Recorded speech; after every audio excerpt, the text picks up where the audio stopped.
entonces Daniel es mucho. Los dejo con el doctor Sáez. Creemos que es muy importante el tema que él nos va a tratar, porque en todos los países de FCI se está trabajando en estos momentos con placas de displasia. Por lo tanto, nosotros no podemos ser menos que el resto. Entonces es bueno que presten atención y se vayan tomando parte de todo este tema, porque va a llegar, porque nosotros también vamos a tener que empezar a pedir placas en varias razas. ¿Ok? Daniel.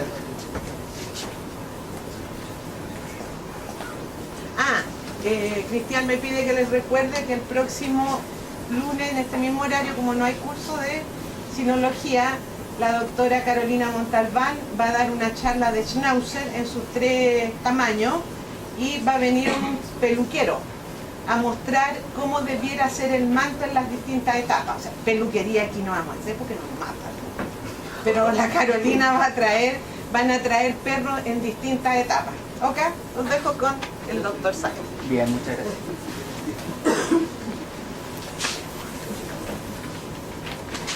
No sé si apagamos un poco acá adelante o se puede. ¿De acá? No importa. No, tengo que dejarlo en porque si no, no sale en la... Ah, no importa que yo me vea, sí. ¿No podemos apagar una? ¿Y cómo apagamos esa? Si la cambiamos. Si cambia esa, quiere que cambien esa bola de ella. No sé cuál es la de ella. Ahí sí. No, quedó peor. ¿Me dijeron que me directo? No, pero una sola vez, la de adelante. Ahí sí. ahí mejor. Ahí está mejor. Ahí. Roberto sale de ahí. ¿Cada ganó? Bien, hola, buenas noches a todos. Algunos de aquí nos conocemos, otros no lo he visto ni en pelea de perro, como dicen por ahí.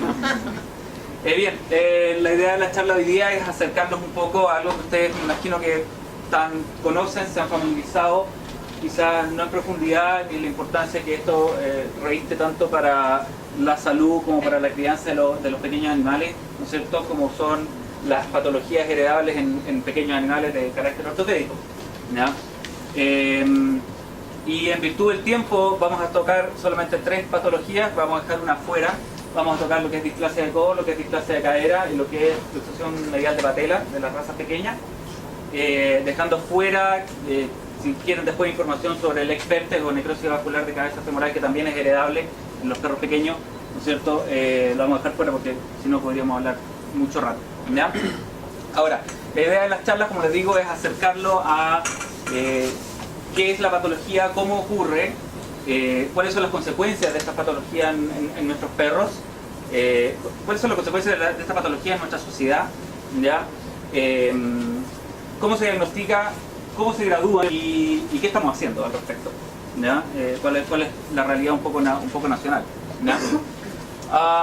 De partida, entender un poquito lo que son las articulaciones, ¿no es cierto? Las articulaciones de nuestros perros, nuestras articulaciones, ¿no es cierto?, corresponden a la unión de uno o más huesos, ¿no es cierto?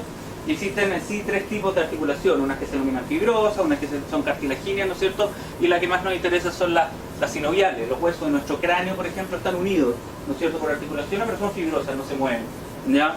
Las articulaciones, ¿no es cierto?, de las costillas, ¿no es cierto?, son cartilagíneas, se mueven un poquito.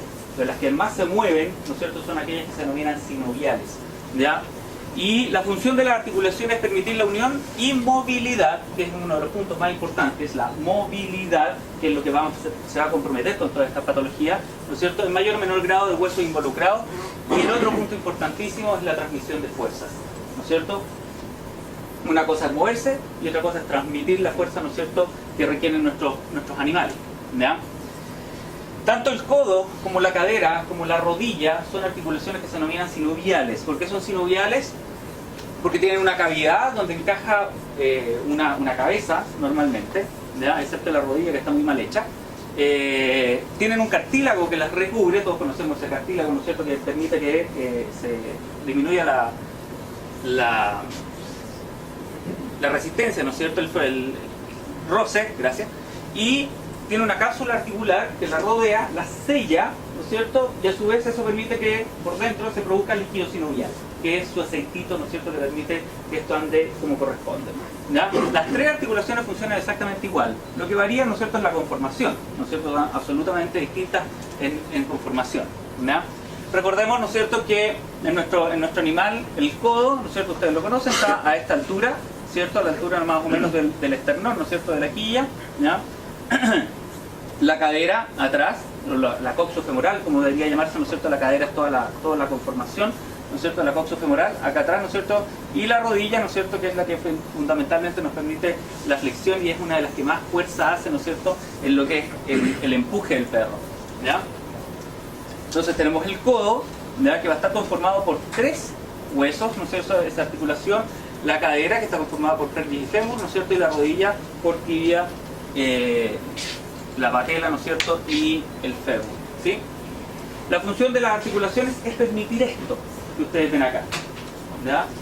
El movimiento, ¿no es cierto?, en los pacientes sorry que les diga pacientes, pero para mí son pacientes, en los perros, ¿no es cierto?, que hacen disc dog, los que hacen agility, ¿no es cierto?, miren la prestancia, ¿no es cierto?, que tienen los codos en estas actitudes, miren la prestancia que tienen, ¿no es cierto?, los miembros posteriores aquí, y también, ¿no es cierto?, en las posiciones, ¿no es cierto?, un paciente que está en una exposición quizás no hace grandes fuerzas, ¿no es cierto?, pero necesita caminar como corresponde, ¿ya? Necesita caminar con ciertos aplones, necesita caminar, ¿no es cierto?, con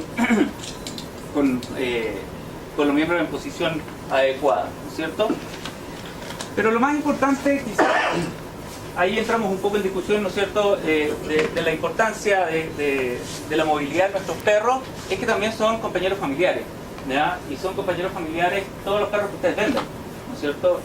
El porcentaje de perros que hacen esto, ¿no es cierto?, es muy bajo, compensado o comparado, ¿no es cierto?, con la cantidad de perros que son parte de una familia, ¿ya? Y cuando lo vemos desde ese punto de vista, ¿no es cierto?, vamos a ver que este producto que nosotros generamos, ¿no es cierto?, si es de mala calidad, va a afectar finalmente a la familia, ¿ya? Y quizás todos hemos sufrido de una u otra manera cuando nuestros perros se enferman, ¿no es cierto?, y la pasamos bastante mal. ¿Cuántos son nuestros perros, ¿no es cierto?, nuestros guachos queridos, ¿ya? Hoy en día muchos perros pasan a ser hijos. Hay muchas parejas que no están teniendo niños y están teniendo mascotas, ¿ya? Por lo tanto pasan a ser aún más importantes, ¿no es cierto?, en la cadena, ¿no es cierto?, de cariño dentro de la familia, ¿ya? A ese nivel, ¿no es cierto? ¿Ya? Igual que los cabros chicos metidos entre medio de nosotros, ¿no es cierto? ¿Ya? Entre medio, y son los mejores anticonceptivos, dicen por ahí, ¿no es cierto? Y cuando un perro se enferma, ¿no es cierto?, empieza a disminuir su movilidad, empieza a sufrir ese perro, ¿ya? Y de una u otra manera, quien termina sufriendo hoy en día son nuestros niños, o nuestra pareja, ¿ya?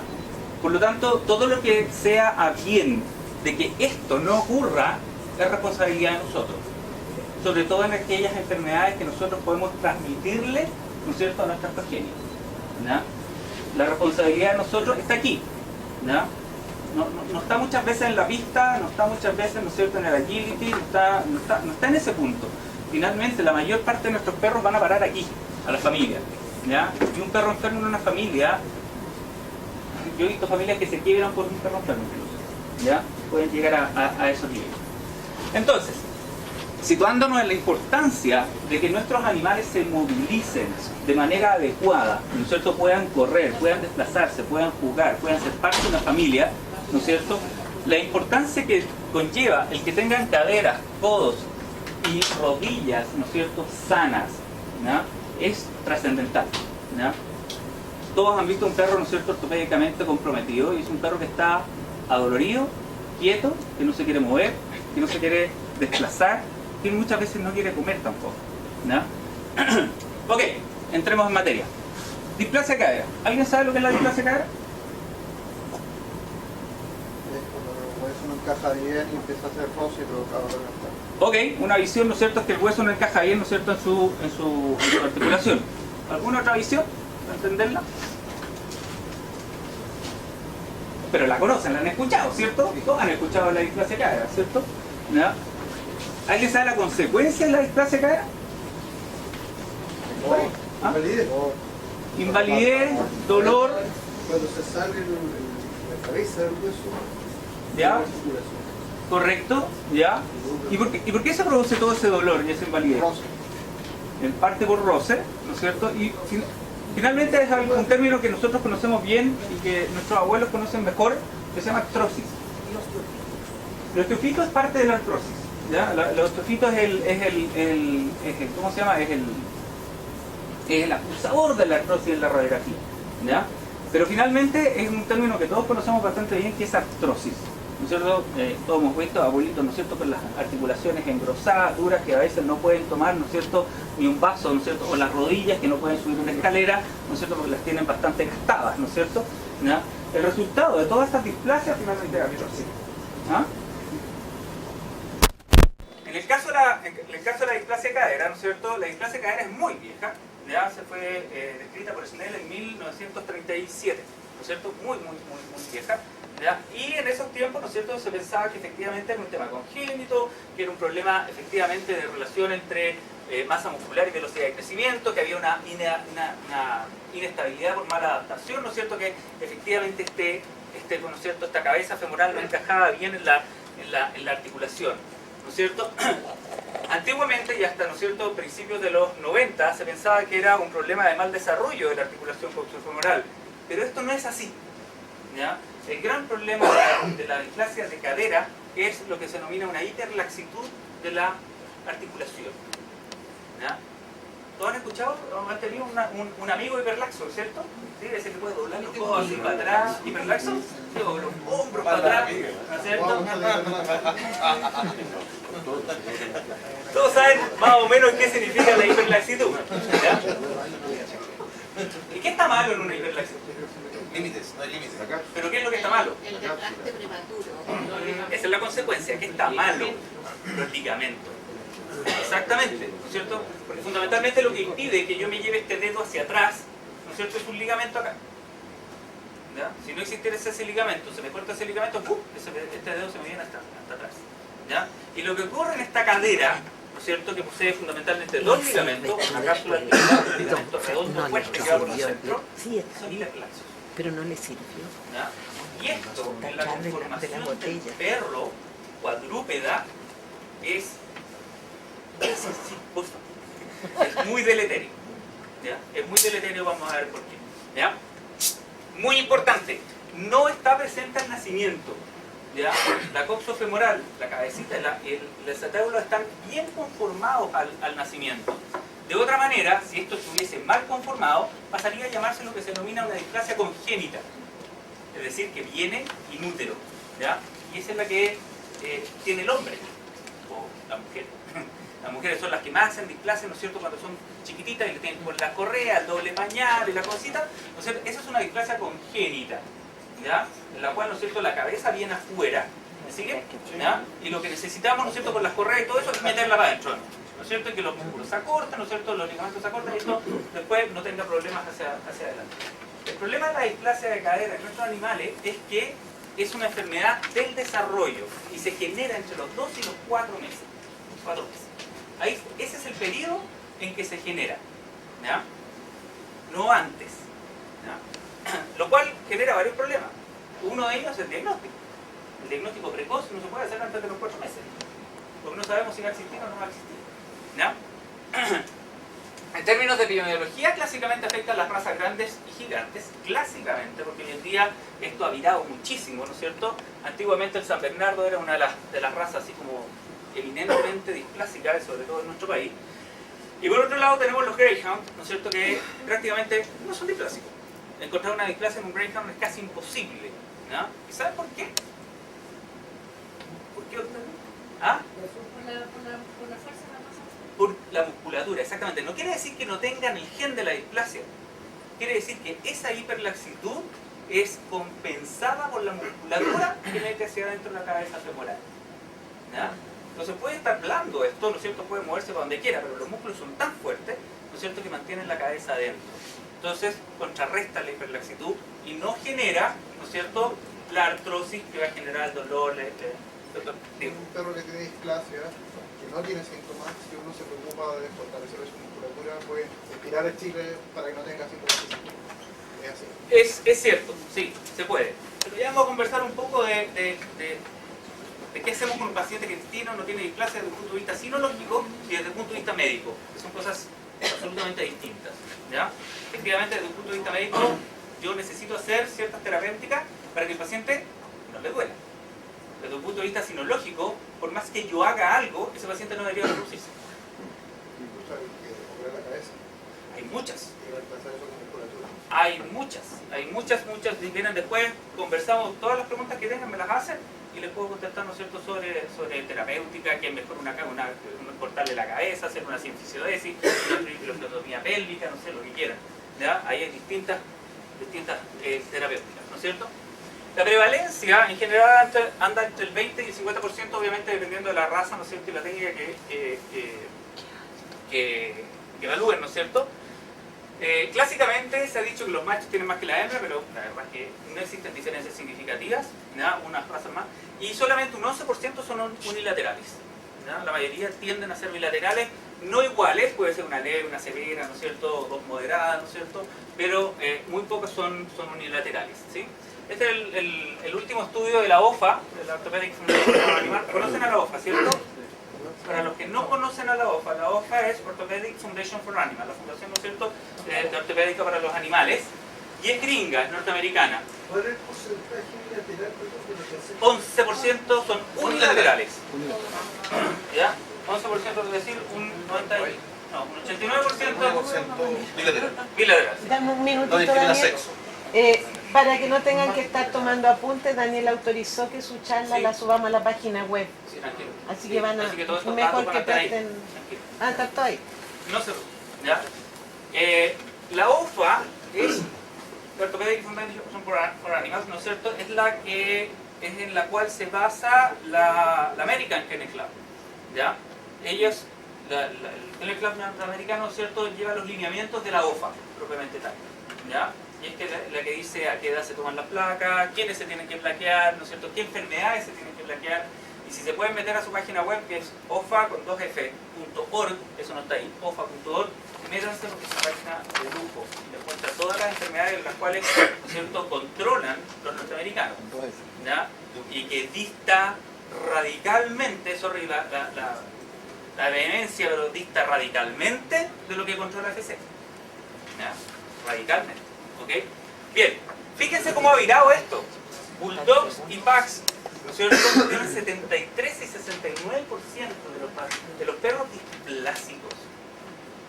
¿Cuál es la realidad nacional al respecto de los Pugs? ¿Alguien plaquea los Pugs? No, pues son razas pequeñas, no deberían tener displasia, ¿no es cierto? Y rebuscámosla. Bulldog peor. Una cosa muy cercana. El Pug de mi señora. ¿Conocen a la Carolina García? Sí, señora. ¿No es cierto? El Pug de mi señora. La segunda camada salió un perro displásico. Y nosotros quedamos así como, ¿what? Le tomamos la radiografía a la puca y era displásica. Flop. Así de simple, y era displásica. En casa de herrero, cuchillo de palo, exactamente. ¿Por qué? Porque no se exige para un Pug una placa. ¿Quién va a pensar que un Pug tiene displasia cadera? Bueno, el 73%. 3 de cada 4 tienen displasia. En Estados Unidos, cuidado. Que en Estados Unidos controlan. ¿Ya? Y así podemos seguir viendo para abajo. El mastín napolitano, ¿no es cierto? El San Bernardo, el Clamber Spaniel. Están muchos fallados. Dígame. ¿Cuál es el parámetro que se toma? Porque el bulldog, por ejemplo, es un perro que por el movimiento trasero que tiene el tren posterior, tengo entendido que quiere aceptar un cierto grado de displasia para poder hacer el movimiento requerido para la raza. ¿Alcanzan a ver de allá o no? ¿Sí? Distinto es, muy buena tu pregunta. Porque tenemos que es el único que se mueve como ningún otro perro. Como que fuera displásico. Exactamente, pero él no se mueve que como que fuera, no se mueve como displásico porque sea displásico. No, por eso Es por su conformación. por su conformación. Esto está hecho por estudios radiográficos, Claro, pero no clínicos. por eso, pero ¿cómo se distingue? Porque el movimiento del perro Ya vas a ver cómo se categoriza un paciente displásico o no, que es el punto trascendente finalmente, ¿no es cierto?, para poder definir cómo se categoriza. claro, porque si no, todo el mal, no sería un bulldog.